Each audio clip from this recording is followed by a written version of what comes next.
Assalamualaikum warahmatullahi wabarakatuh. Saya akan memperkenalkan nama kelompok kami. 1. Dia Sendia Novia Ulia.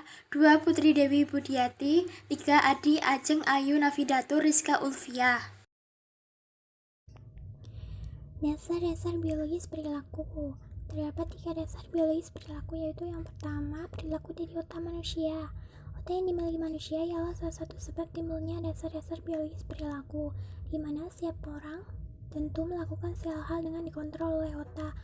Dan yang kedua, perilaku dari sumsum tulang belakang dan sistem syaraf otonom atau medula spinalis, ialah penghubung antara otak dengan semua bagian tubuh manusia. Dan yang ketiga, perilaku dari sistem hormon, terdiri dari rangkaian hormon atau glandula yang dapat mengeluarkan cairan kimiawi tertentu langsung ke dalam darah. Dan banyak sedikitnya cairan kimiawi ini disebut dengan hormon.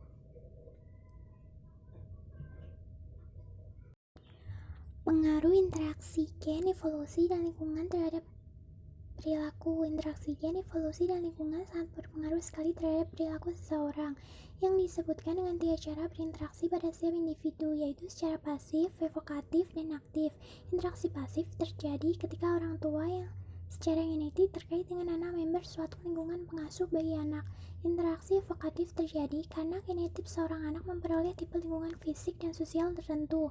Sedangkan interaksi aktif terjadi ketika anak-anak mencari atau memilih lingkungan yang mereka rasakan sesuai dengan menggugah minat. Memilih relung berarti menemukan suatu tempat. Pengaruh sistem saraf dan otak terhadap perilaku. Sistem saraf dan otak pada perilaku manusia sangat erat kaitannya dan saling mempengaruhi satu sama lain. Pada sistem saraf pusat yang berfungsi mengkoordinasi perilaku seseorang, dari sini dapat disimpulkan bahwa pengaruh sistem saraf sangat berhubungan. Selain itu, sistem saraf pusat juga bertugas untuk mengkoordinasi alat indera manusia. Sedangkan otak juga sangat mempengaruhi perilaku manusia. Pada bagian otak mempunyai tugas masing-masing, yaitu daerah motor, bertugas untuk mengendalikan pergerakan mulut, lidah, dan lain-lain. Gyrus angular, yaitu tempat pengubahan pola-pola penglihatan dari kata yang tertulis menjadi pola-pola pendengaran. Korteks penglihatan bertugas untuk melihat kata-kata yang tertulis. Daerah Wernicke dapat mengerti suatu kata-kata. Korteks pendengaran dapat mendengarkan kata yang terucap. Daerah Broca berfungsi untuk menyiapkan suatu kata yang ingin diucapkan. Pengertian sistem saraf otak. Pengertian sistem saraf. Badan sel dari sebagian saraf neuron terletak di otak atau sumsum tulang belakang.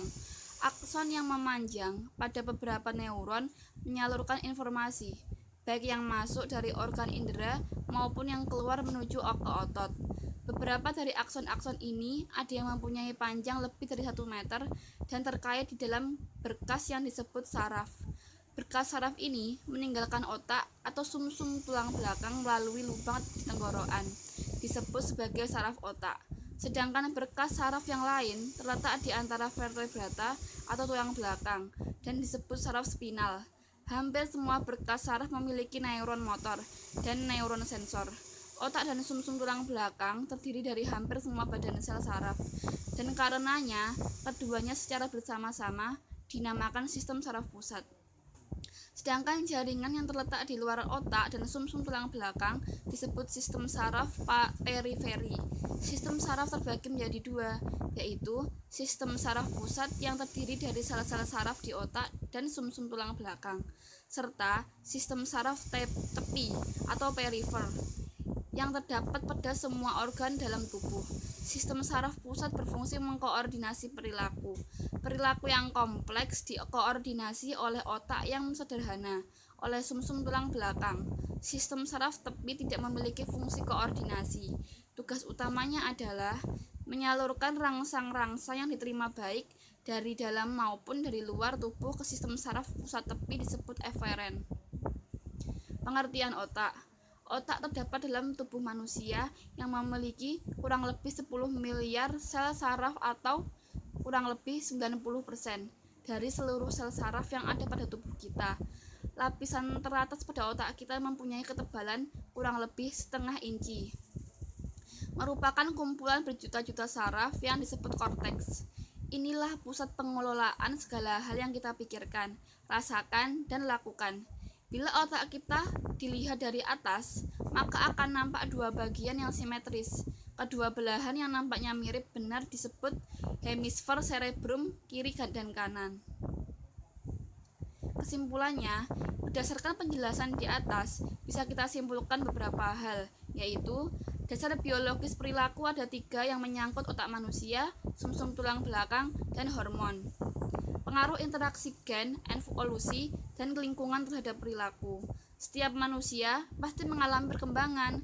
Perkembangan manusia tidak tertuju pada aspek psikologi saja, tetapi juga pada aspek biologis. Karena setiap aspek perkembangan individu, baik fisik, emosi, inteligensi, maupun sosial, saling mempengaruhi satu sama lain. Pengaruh sistem saraf dan otak pada perilaku manusia sangat erat kaitannya dan saling mempengaruhi satu sama lain. Pada sistem saraf pusat yang berfungsi mengkoordinasi perilaku seseorang, dari sini dapat kita simpulkan bahwa pengaruh sistem saraf sangat berhubungan. Pengertian sistem saraf dan otak. Pengertian sistem saraf. Badan sel dari sebagian besar neuron terletak di otak atau sumsum tulang belakang. Akson yang memanjang pada beberapa neuron menyalurkan informasi, baik yang masuk dari organ indera maupun yang keluar menuju ke otot. Pengertian otak.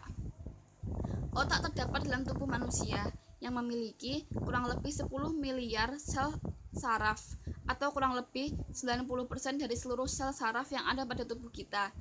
Lapisan teratas pada otak kita mempunyai ketebalan kurang lebih setengah inci, merupakan kumpulan berjuta-juta saraf yang disebut korteks. Inilah pusat pengelolaan segala hal yang kita pikirkan, rasakan, dan lakukan.